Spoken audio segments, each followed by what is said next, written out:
Hi, everybody. My name's Larry. I'm an alcoholic. Where's Katie? Oh, shit. I want to thank Jeff for that introduction. With the few minutes I have left,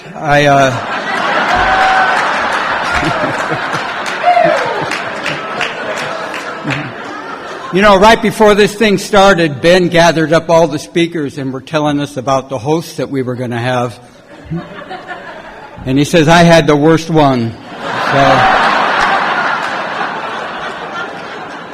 all he does is eat and poop. So you just... But as soon as I got in the car, I asked him how he was doing. And the son of a bitch didn't stop till about 10 minutes ago telling me, you know what I mean? Proud member of On and On, you know what I mean? Just, Jesus, you know,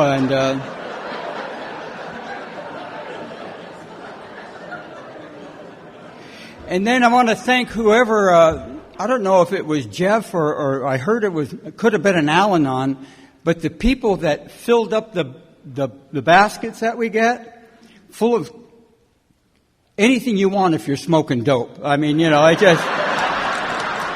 was like a drugstore. They had all kinds of shit in there, shampoo and candy and, you know, edible earwax and all kinds of stuff, you know.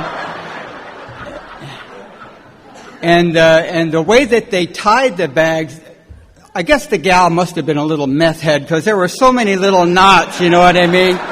You weren't going to get in that bag if it was the last thing that you did, you know. But thank you for the little gift bag and stuff like that. And I've had a great time since I've been here.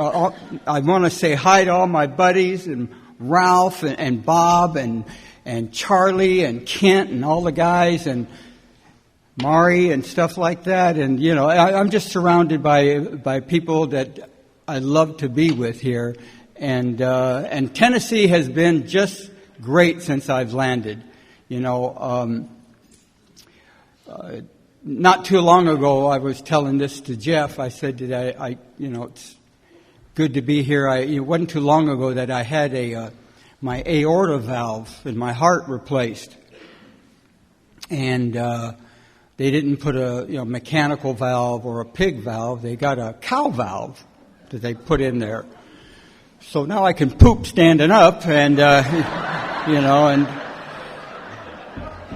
and when on our way over here, we were passing these big pastures in Tennessee, and I just had a desire to wander over there, you know.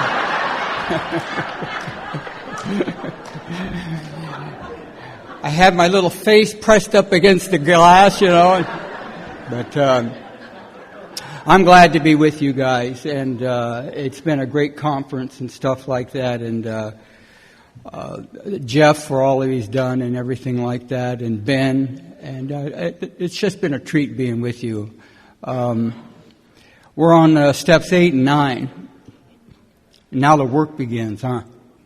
Up until this point, it's all been about us, our inventory, our surrenders, our defects and everything like that. And we're slowly turning around. We're slowly turning around. And now the work begins.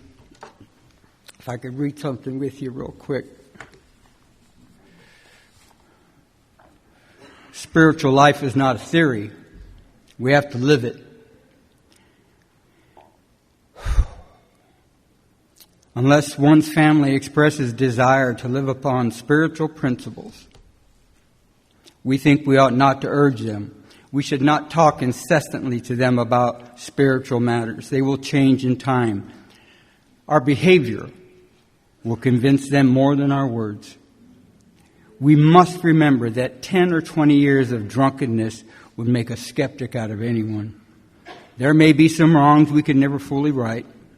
We don't worry about them if we can honestly say to ourselves that we'd right them if we could. Some people cannot be seen. We send them an honest letter, And there may be a valid reason for postponement in some cases, but we don't delay if it can be avoided. We should be sensible, tactful, and considerate and humble without being servile or scrapping.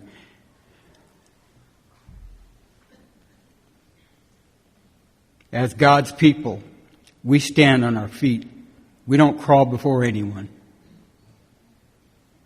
If we are painstaking about this phase of our development, we'll be amazed before we're halfway through. We're going to know a new freedom and a new happiness. We will not regret the past or wish to shut the door on it. We will comprehend the word serenity and know peace. What these amends are about to do has very little to do with my peace and a lot to do with mom and dad's and a lot to do with those little children and a lot to do with those countless people that we ran over, hook, line, and sinker. And I was so glad to start feeling myself wanting to do something 100% for the first time in my life. That it wasn't on day one of my sobriety, but it eventually came something that I wanted to shoot for, you know. And that's what makes these amends so important to a guy like me. Because in step 1 in our 12 and 12, that last paragraph in step 1, it says we stood ready to do anything to lift this merciless obsession. Anything. I can't think of a better word to describe our malady than merciless. Yes, sir. Oh, I thought somebody was agreeing with me, you know. In Tennessee, you never know what they're going to throw at you here, you know. Yee-haw! You know.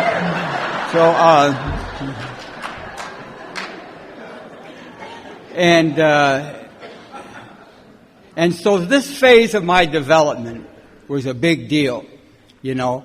Now, I know we got some new people. And if you're new, I want to welcome you. I want to welcome you to Alcoholics Anonymous. And I hope you go to as many meetings as you can.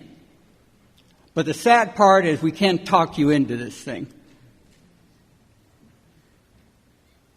But eventually maybe you'll remember something on maybe your last time back that may be able to push you through, you know.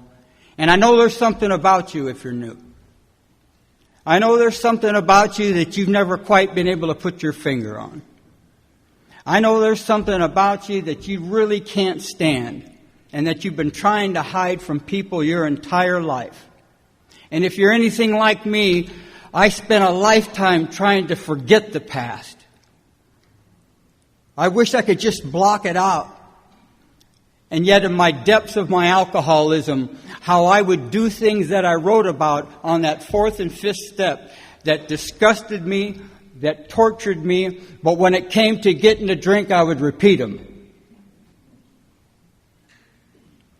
And I know you feel different if you're new. And I know there may be one incident, and maybe a couple of them, that kind of just sets you back a little from talking to anybody. And I'm here to share with you, if you're new, that it's been my experience. And that's all I have up here. I'm no authority. I'm no counselor or probation officer or anybody. I'm a loser. I'm a hostile loser. I'm a retired plumber. That's what makes me hostile.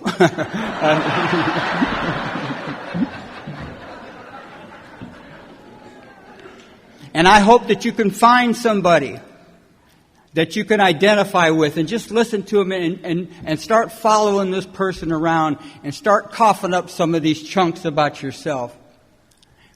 And I guarantee you one thing if you're new. In fact, I can promise you this. That whatever that little chunk is, you will not shock the people in Alcoholics Anonymous. If it hasn't been done by the people in the first 2 rows here, it just hasn't been thought of yet, you know what I mean? You will not shock the people in AA. If you want to shock them, help set up a meeting. Good night, everybody.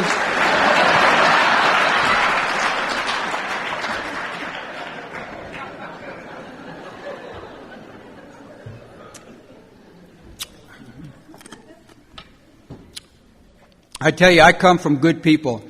And like I stated, I was a loser and a hostile loser. And when you're growing up a loser, people are always bringing strangers to your side to compare you to and stuff like, why can't you be like him and stuff like that. And are you okay? Oh, did you lose a dog? Oh. Let the games begin. All right. I'm just getting to your part now.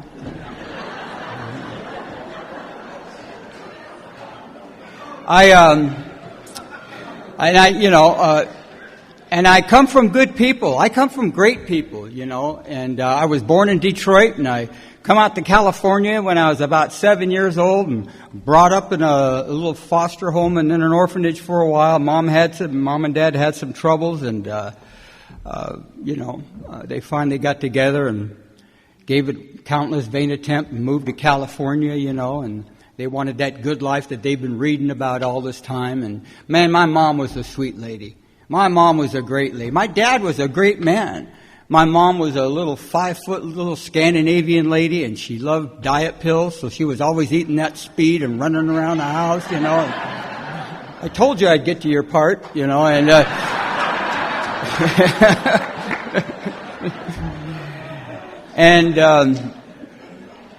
she loved eating those diet pills, man, and she'd be running around that house making Afghans all day, and everything in the house had fresh Afghans all the time. The chairs had Afghans, couches had Afghans. My dad's golf clubs had little poodle heads she just knit, if we had any animals, they had a fresh vest on, and everything was tight and pink just like her, and no matter what time you got up, she was up doing something, mowing the lawn, raking the neighbor's yard, just a busy lady out in the garage sorting out nuts and bolts all night, and no matter what time you got up, she was up doing something, she had a little room where she did all that knitting, and it sounded like the garment district when you walked in there, just going to town, man, And as some of you guys know, like the ones over here, it looks like that when you eat a lot of speed, you have a lot of hobbies. Am I right? There's not a real tooth in that head back there, You betcha, man. I ain't got any real ones either, pal, And you like that, you eat that stuff, you have a lot of hobbies, right? You're painting, you're picking your face for sure, gotta pick that face, you're dyeing your hair, you're mowing your lawn, and one of her favorite hobbies was to eat that speed and make these huge jigsaw puzzles, right? Not the 1,000 piecers or the 5,000 piecers, but the 1 million piecers, right? Of the Mojave Desert. And I'll keep her busy, right? And she'd get all excited, this is going to be a beige night tonight, honey, and run off to the drugstore and get that peroxide that smelled like sewer gas, and she smoked these Raleigh cigarettes, man, and on the back of each pack of cigarettes was a coupon, because if you save enough coupons, you could buy stuff from their catalog, and well, she would always buy more yarn, that old gal, to keep that thing going, and she'd get all excited, man, come home, open up that card table, put on that one and only muumuu she had for 50 years, and keep her away from the window there, and then she'd start putting together this puzzle, and by golly, if she got a piece that didn't fit, well, she had a big pair of toenail clippers, and she'd snip that son of a bitch down, wedge it right in there, man. Oh, yeah, you're not going to hold up Betty, you know what I mean? Oh, I love my mom to death, man. Loved her to death, And what was to happen to me by the time I come to Alcoholics Anonymous, which was May 2nd, 1982. I'm a little over 40 years sober.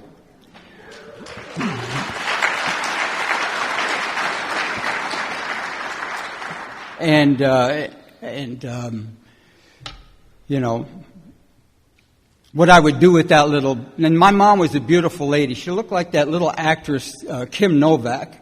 Everybody loved her, and Betty had a lot of friends, and Betty was well liked, and everybody would come over to the house. And by the time I was 30 years old, I'd whittled that little precious little lady down to 95 pounds. Wasn't the speed. And she'd be parked in front of that kitchen window all day and all night, smoking those Raleighs, looking out that window, wondering if the cop car that went by had me in the back. Wonder if that newspaper that slid under the door had the obituary finally. Wonder if that figure walking down the street at night, is that my son coming home? You see, my drinking ain't bothering anybody. Coming home one night, don't you worry about it, Mom. She hadn't seen me for over a year, and I snuck into her house, and I surprised her, and she's on the couch watching Johnny Carson. And she sees me in my filth, and she lays me down on that couch, and she starts rocking me. And the tears start coming and hit me right here. And she's rocking me and praying to this Michigan God, oh, please help my baby boy. And I hear her making these prayers, and I get up. Mom, it ain't that bad. It ain't that bad, Mom. Everything's going to be all right. See, I got a new job coming in a week. I'm going to get myself a little room, and I'm going to do like Dad does and get it together. Don't you worry about a thing, Mom. And she wanders off to the room. And after about a half hour of my drunken stupor, I remember that my father had some whiskey underneath the disposal in the sink. And I go over there and I start to look at it, and I can't find it. And I start panicking. And like the days of wine and roses, I start busting up those cupboards and everything like that, looking for that half pint. She comes walking down that hall. Honey, what's wrong? Honey, what's wrong? And I turned on that lady. I said, don't you, honey, what's wrong with me? And I start banging around that little lady till I get some blood out of her nose. Demanding that she come up with that bottle. Just for me to spin around and pass out and wake up the next morning and look in the trash to see that I drank it and it was already in the can. You see, my drinking ain't bothering anybody.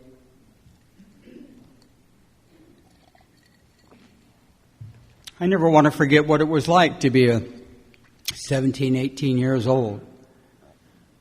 Been put away for a small period of time, and that big old black and white bus drops us off on a Monday in front of the South Bay Courthouse in Torrance. And I'm supposed to go in there and report and do all that, and the bus opens up. And I go the other way. I go into Gardena, into a place called Lorana, and I go over there where my buddies are. It's Monday, and they don't come out until Thursday. And I don't show up at the courthouse or the probation department or anything. No. I show up at my mom's place of business. My mom's cleaning people's houses, and she works at a dry cleaners, and I'm at the dry cleaners. 7, 8 o'clock in the morning, and I'm about from here to those back doors. And that rain's hitting me. And I got my filth and my disgust and what Wino Joe used to call the habiliments of despair. And I'm standing in that rain, and I'm hiding behind a parked car, waiting for that last customer to come out of that store so I'd make the move on my mom. And I start walking through that rain as if it was yesterday, pal. And I open up that glass door of that dry cleaners, and that brass bell hits that glass door, and my mom turns around and makes that oh-so-familiar sound. Oh, my God, where have you been? She digs into her wallet and peels out $1, $2, $3, and I run right by her, and I grab that money, and I run off to Wilmington and Long Beach where I'm going to die. Now, the thing that brings it home to me today, with this new man and new women in Alcoholics Anonymous. How come if you were to put the secretary of this meeting that same distance as me and my mom in that parking lot, how come when my life depends on it, I can't walk that same distance and ask this young man for a job in a meeting that's going to save my life. But I can walk that distance and use my mom and folks like her time and time and time again. And I'm here to share with you, if you're new, that if my alcoholism doesn't kill me, my selfishness and my self-centeredness will. Make no mistake about that. Which is why it's necessary for a man with over 40 years to have a sponsor, a home group, a routine of meetings, and make these amends. Because for one reason...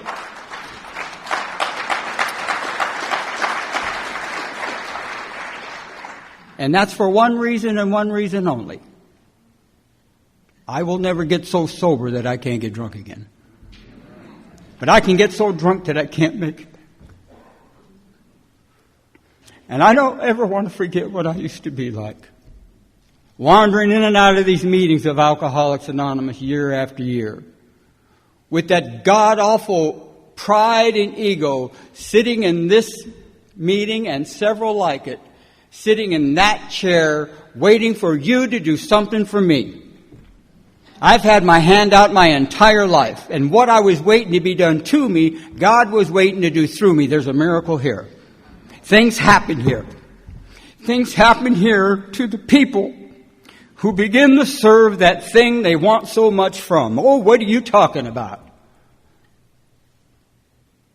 When you begin to serve this thing that you want so much from, your life begins to shift a little. And I pray that that day happens to you if you're new. I pray that you are around people who are done, because I become what I'm around. I don't know about you. I haven't been here for over 30 hours and I got an accent. You know what I mean?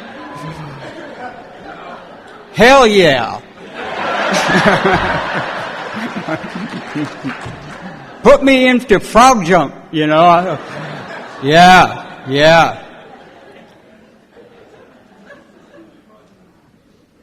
Now, my dad was a happy drunk.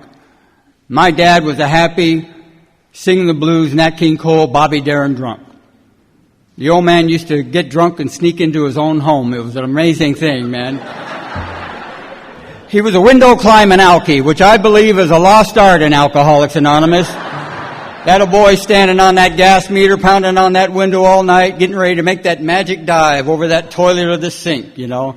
And he was a hard-working man. He was a World War II vet, born in Detroit, grew up in the ghetto of Detroit.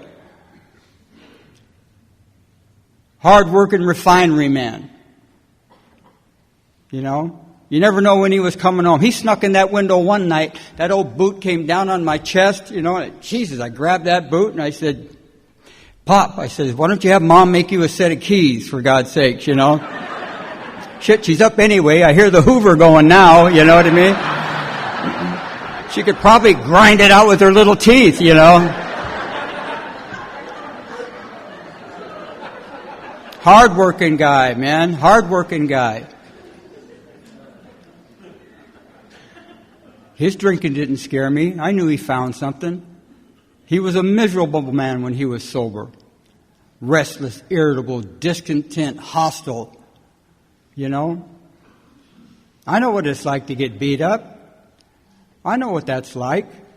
I know what it's like to sit in that house wondering when he's going to come in and get you again. I know that. I know what it's like to feel so invisible, full of guilt because you can't stop him from hitting her. I know what that's like. I know what it's like to love some mom and dad, but you don't trust them because they're telling you to do stuff and they're not doing it. Which makes Alcoholics Anonymous the perfect place for a guy like me, where we lead by example. Not only does my sponsor and my buddies give me suggestions on what to do, I can see them doing it in their own home. And I tell you, man, to the untrained eye, that speaks volumes. That speaks volumes. And I felt so guilty about feeling like that to my dad that I couldn't stand being in that house, and I started running away from home. My mother and father aren't the reason why I'm in Alcoholics Anonymous or why I drank. Amazing thing came out of my inventory. My life is my fault.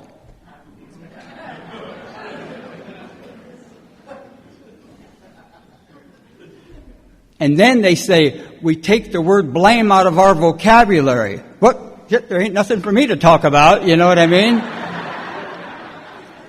That's a whole different sound there. I started running away from home. Around 10 years old, man. Started running away from home. Wanted nothing to do with that. Tree forts and neighbors' garages and stuff like that. You know? 11 years old, there's 4 of us in a garage, and we start passing around a bottle of 4 Rose whiskey. Nobody had to dare me. Nobody had to do nothing, man. Passed around that bottle of 4 Rose whiskey. I took a shot of that stuff, and man, I never threw up so much in all my life. Threw up stuff I was eating when I was 6 months old. It was covering up, you know. And cleaned me out, you know. But after a while, man, I took another couple of snorts, and I never laughed so hard in all my life, man. Oh my God, man! And then that, Jesus, at 11 years old, the magic of all magic happened with me that night. I kissed my first Latin woman, who was my aunt. She was 46 years old, just my type, you know. And I went after her, you know, made my uncle a little edgy having me around, you know. I counted it, you know. Walking home, you know, that night, fell in those oleander bushes, laughing and stuff like that, snuck into the house. Dad was still at work, you know, and I went into that room and I fell on the bed and it started turning around like a flying saucer, you know, and I woke up the next morning and I thought, oh my God, I'm going to get it. I'm going to get it, man. He sawed my arms off when he caught me smoking. He's going to let me have it now. But he wasn't in there, and I snuck into the den. I was going to get a shot of his Thunderbird wine. My dad made a bar. My dad made a beautiful bar. It didn't, you know, it wasn't the kind where you could line up 20 guys, you know. It was an alky bar. It fit one guy. It was like a podium, man. You know, it was his bar, god dang it, you know, and had a big lock on it about the size of the big book, you know. Well, anyway, I was off and running. Now, I didn't, you know, 11 years old, I didn't go out there and hit Skid Row and lose my paper out and come to the Alano Club, you know what I mean? But I become preoccupied with doing it again. I had to do it again. And my whole life began to shift. All that stuff that I was getting whooped on trying to be a good kid, good in sport, it made a shift. That I found a shortcut that seemed to feel good. Now, I've always known that I was a nobody. I know that. You hear it enough, you begin to believe it, and you become it. And I tell you what, that night, outside of laughing and joking, it turned that little nobody into somebody.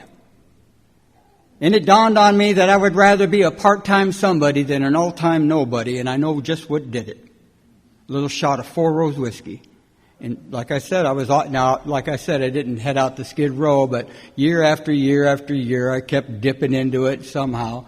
And by the time I'm a freshman in high school, everybody's going to their lockers to get their books and everything, and I'm going to my lockers to get a shot of some Thunderbird wine and maybe some barbiturates and stuff like that. And I started hanging around these guys, and, you know, we didn't have these Dodge trucks like you guys have out here, Jeff, with these 9-foot tires where you can drive over each other's houses every day, you know. But I did have a 62 Chevy Impala dropped right down to the ground, you know. Had my hair slicked back and my white T-shirts with my black khaki pants up to here and driving around listening to the Four Tops and the Temptations and the OJs and Marvin Gaye. And God, I loved it, man. I was in that plumbing truck not too long ago and the Four Tops came on and shit, I just started sinking in my damn truck, you know. I loved it, you know. Started dating this little girl named Loopy. Her sisters told me that men who are well endowed had big feet. I went out and bought me a pair of 15-inch shoes, you know, and had my big hair and my big feet. And Jesus, I loved it. Ben tripped over my foot tonight, and I felt proud, you know. You want me to move that, son? You know. Y'all don't mind a big toe, do you? You know, I loved it, man. Anyway, all I can tell you is about around 1973, they sent me back to California. And I'd been arrested for writing out-of-state forgeries. And they sent me to California and went to this place to be observed. They had me on a gurney in a hospital. They sent me to this place, mental place, to be observed for 30 or 60 days. A year later, they let me out, totally observed, and put me on some medication. And around 1975, I ran out of that medication, and I'm wandering around the streets of Long Beach and Los Angeles. And in 1975, they found me in Olvero Street in Los Angeles, across the street at a Chevron gas station. I'm on a pile of tires. I'm not over there vaping. And at this time in my life, there is not an invisible line in my life of what I do or don't do to get a shot of alcohol. There is no invisible line. And I'm over there resting. And they arrest me for out-of-state forgeries and for violation of probation under the influence, sent me to 3.5 years in a penitentiary. And after about 5 months, they sent me to court. They put 50 of us in a black and white bus, sent us to the South Bay Courthouse in a holding tank about the size of this room. One by one, all these guys are getting called out, and they're not coming back. At 4 o'clock in the afternoon in 1975, I'm the only one left. I'm on a concrete floor with a Vons bag and no hope, wondering, where are you going to send me now? And at 4 o'clock in the afternoon, a Scottish man with a patch stood outside a jail door. Clean and sharp, just like you guys are now. The sheriff opens up that door, and that man says, "Hi, lad." He says, "Are you Larry Thomas?" And I said, "Yes, sir, I am." "Ah, that's great. That's great." He says, "Come with me, son. We're going to AA." I said, "My God, what's AA? You know, I've heard of OR and PO, but what's AA? You know, and it's a whole different group of initials here, you know, and is he real? You know, I've been hallucinating so much, you know. Where's your parrot? You know, you know. And that man takes me to my first meeting of Alcoholics Anonymous. And I'm ready for a long ride up north and maybe some lunch, right? He takes me to a 15-minute car ride to my first meeting of Alcoholics Anonymous. Rolls up to this dingy, stinking, rotten, filthy, disgusting Torrance Lameda Alano Club, you know. I'd never heard of a word like that, Alano, you know. And I'm thinking, what is it? Is it like an elk or a moose, you know? Watch for crossing Alanos, you know, or something. And he pulled up, and there's all the Alanos walking around, man. Everybody had a nickname and a tattoo. He starts introducing me to all these goofy people, Indian Genie and Captain Bob and Tennessee Bill and Singing Sam and Serenity Sam and Bicycle Ray and Santa Claus Ray and Dancing Pete and Whistling Butt. And I said, oh, my God, I just left a bunch of people like that. Little Moose comes running after me. "Hi, honey, my name is Moose, and I'm expecting a miracle." I said, "I bet you are, lady." I said, "I'm not it, you know." Then this big transvestite starts circling me like a helicopter in Tallahassee, you know, and he comes up to me in his moo-moo and he says, "Hi." He says, "I can't wait to take you to a candlelight meeting." I said, "I don't think so, big guy, you know. Not till I get a year, you know."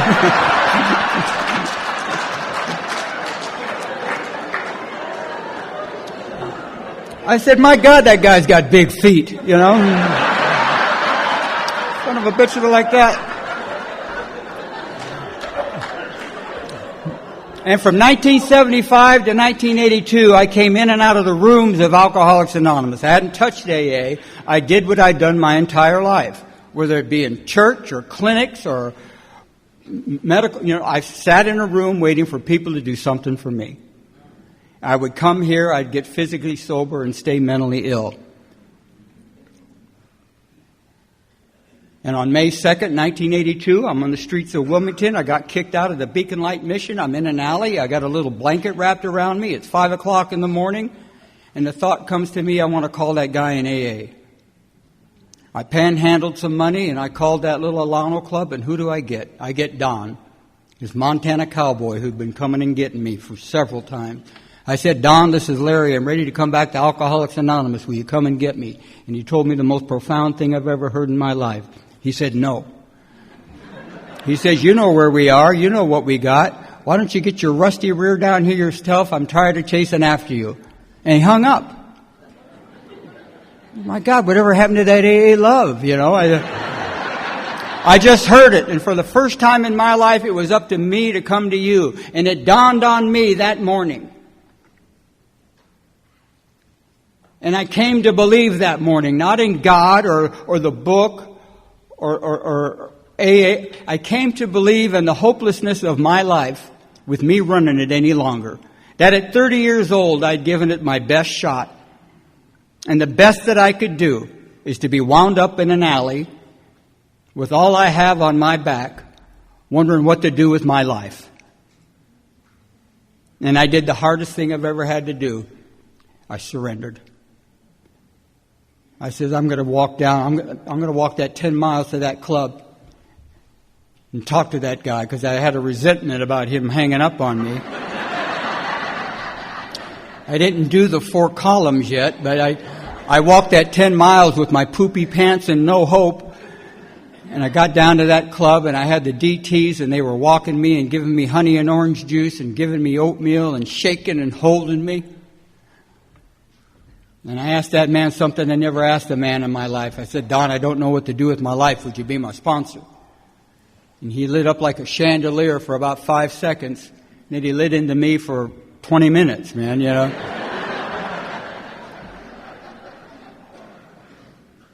And I remember that inventory with that man. And I remember making those amends and how that list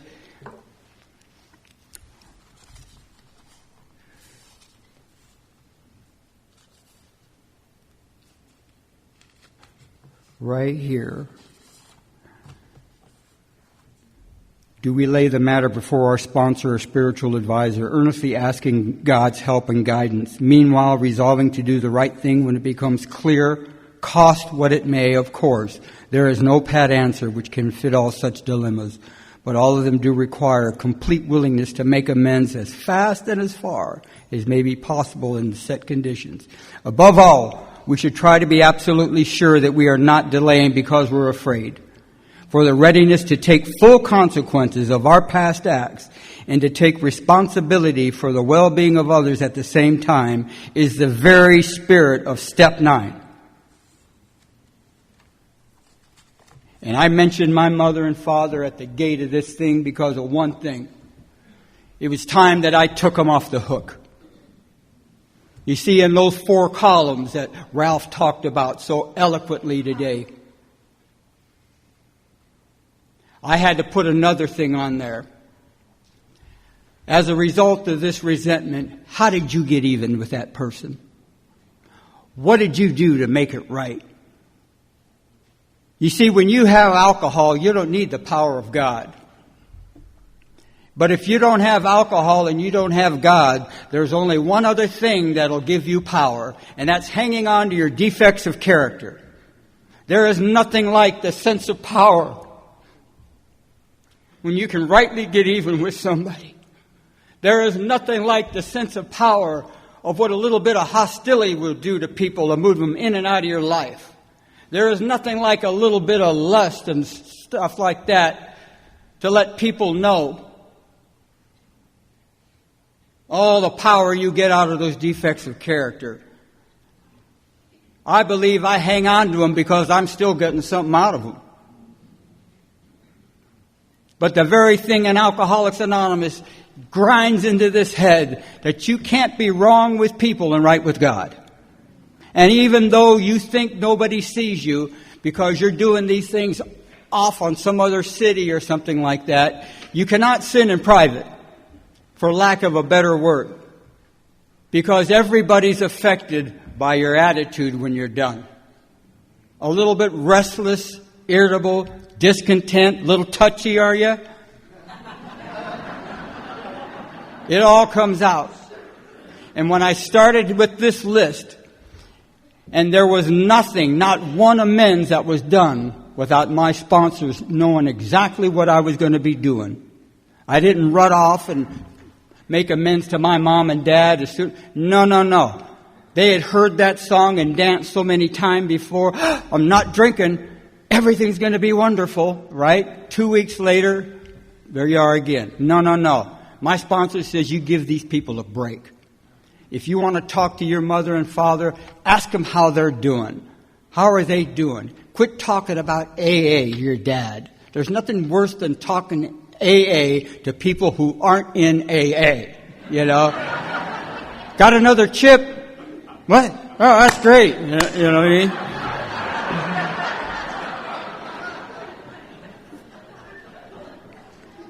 But when I did get the okay, you better believe it, man. I grabbed that little mom of mine.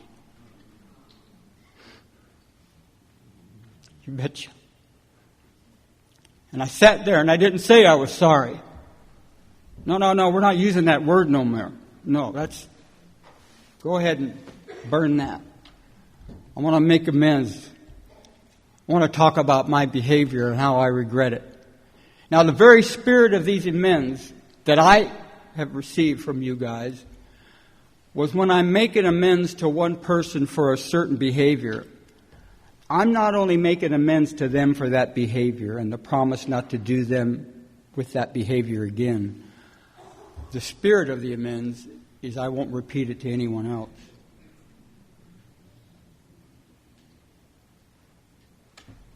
And when I made amends to my mom and told her about this thing called what I was doing and stuff like that, she said, give me a hug. She still hugged me like this. And rightfully so. But I'd been happily married for a couple of years when I did that. And I had to do the one thing to my little precious wife, Rosie, that I never thought I would do. I started cheating on her. I started dating my mom. You betcha. You betcha, man. Every Tuesday, I grab that little lady and take her down for Chinese food and stuff like that. And she didn't want no money or nothing like that, so I would hide money in her house and stuff like that, in her hamper and stuff like that. And I peppered her with love. I couldn't fuss enough over her. There was nothing like taking care of my mom in her later years, man. I remember one day I got the call and they were wheeling her in and that they were going to do a surgery on her little ulcer and IBS and IRS and all kinds of stuff, you know, and she was worried sick, you know, and she called me and I told my sponsor, he says, for God's sakes, go see her. Go see her, Larry. Jesus. Tell her it's going to be all right. So I walked over there and, Mom, it's going to be all right, you know. See you later, you know. And I started talking to her. And on the way up there, I remember talking to my wife, and she says, why don't you get her some hand cream and, put some on her little arms and stuff like that. Women love to be massaged. So I stopped at the hospital gift shop, and I got this tub of lavender cream, brought that up there, you know, and I started talking to my mom, and she had this surgery, and it went south. It went bad on her. And, there was no, it's going to be all right. She was laying in there, and I walked up there, and the nurse says, is Betty your mom? And I said, yeah. She goes, well, she wants to talk to you. So I walked in there, and she gets up, and she goes like that, and I lean over to my mom, and I said, what is it? She goes, tonsils my ass, and she got ripped open over there, and I seen her little feet, and they were all dry and stuff like that, and I'm going, I said, Mom, would you like your feet massaged? Oh, yeah. Man, her little feet were just, I says, really? She goes, oh, yeah. So I cracked open that tub of lavender cream and started massaging those dogs, man, and oh, man, she started, scared the heck out of me, man, Back down, Mom, Oh, I loved it. Well, eventually she had to get into a little home, and she moved into this home where all these little ladies, there's 5 floors, and all the ladies look alike, and they all have balconies, and they all have real roses and daisies on their balconies and stuff like that. And one day I go over there and visiting my mom, and I get her groceries and give her a big kiss, and I noticed her balcony that she's got plastic flowers. Everybody else has got real, and I'm going, my God, what a tightwad, Larry. Why don't you get Mom some real flowers? Brilliant idea. I said, Mom, I'm going to get you some flowers. She says, what? I says, your balcony. You got plastic flowers. I'm going to buy you some real roses, plant them, and take care of them. No, I don't want any real flowers. No, you don't get it, Mom. I said, I'm going to pay for it. I'll take care of them. I'll weed them. I'll water them. I'll come over. I'll tend to them. And you'll have real flowers, just like the other ladies. Yeah, I don't want them. I said, look, you don't understand. I'll get them. She said, Larry, Jesus, Larry, for God's sakes, I don't want any real flowers. She says, I love to wake up in the morning and sit in my chair and watch the hummingbirds suffer. You got it, Mom. You know what I mean? One of the finest days of my life. I eventually had to move Mom. She's starting to get forgetful and stuff like that, and I had to move her into an assisted living, and she had 24-hour attention. And we painted the pictures of everybody with their names and stuff like that, and I would bring her groceries and her diapers and stuff like that, and take the remote control out of the refrigerator and stuff like that, and just tend to her and love her and stuff like that. And every time I went over there, she had a friend who would be standing in a walker right by her bedside, and a tall little lady. She looked like Dionne Warwick, and that was her friend Catherine.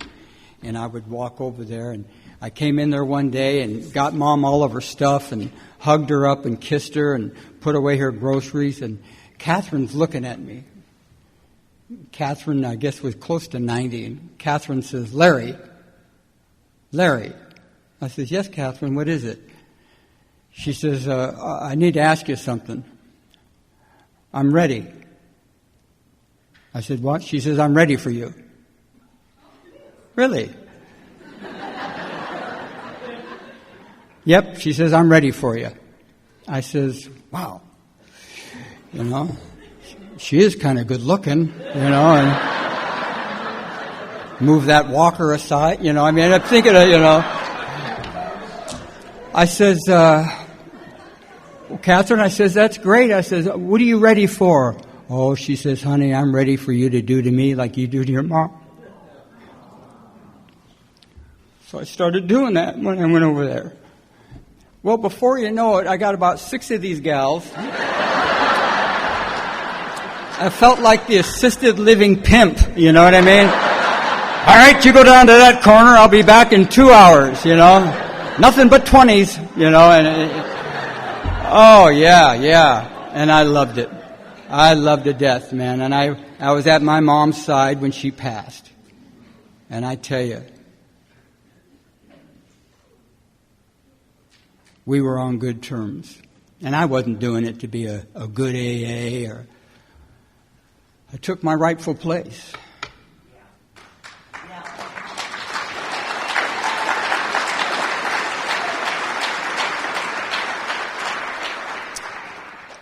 I was her son. Now, my dad was a different story. My dad took some tending to.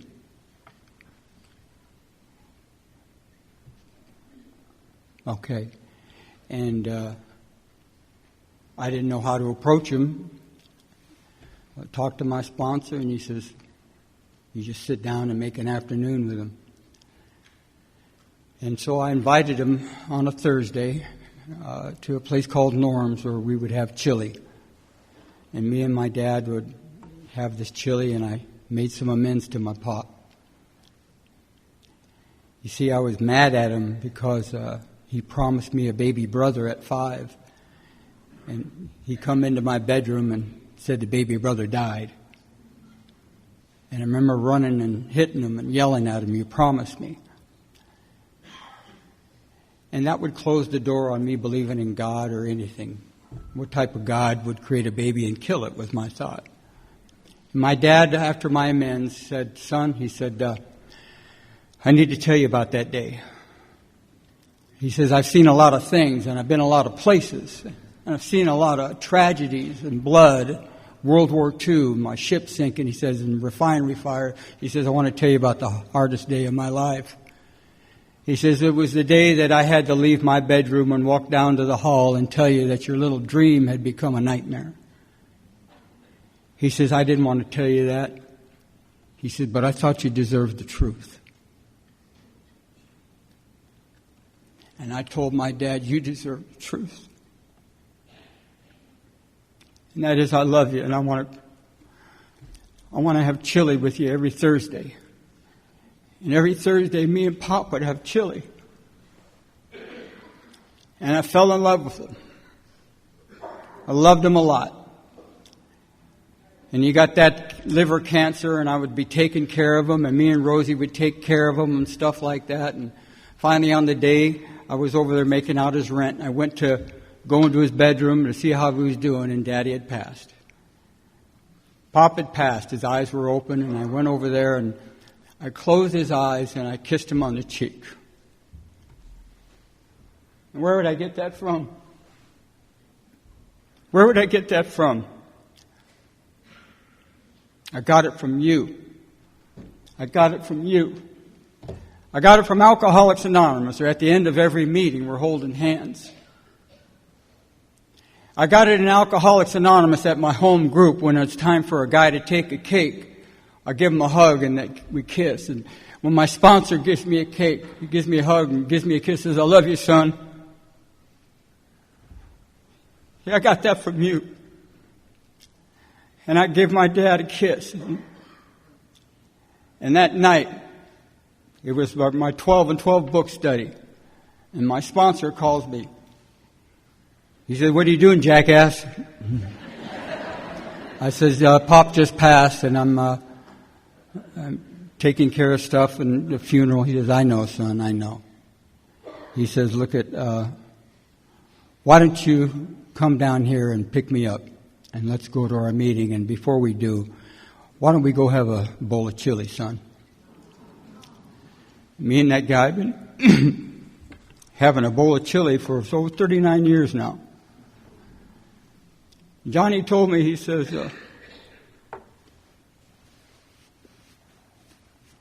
"I don't have any sons.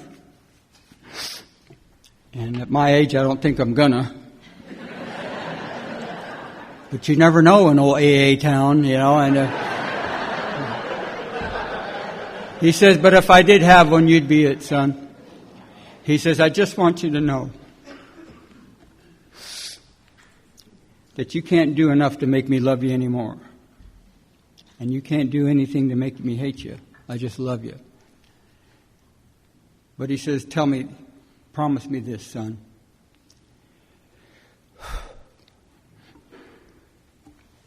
That when you go see those folks in Tennessee, make sure you tell them what you used to be like and what happened and what you're like today. And how you did that and what's come about. Let them know that. Tell them about how a non-believer became a believer and he never had to leave the room. And it sounded something like this. That tonight, all weekend long, we've been sitting in this room and looked at row after row after row after row of people who should be dead, locked up, or insane. And look at us tonight. Look at us today.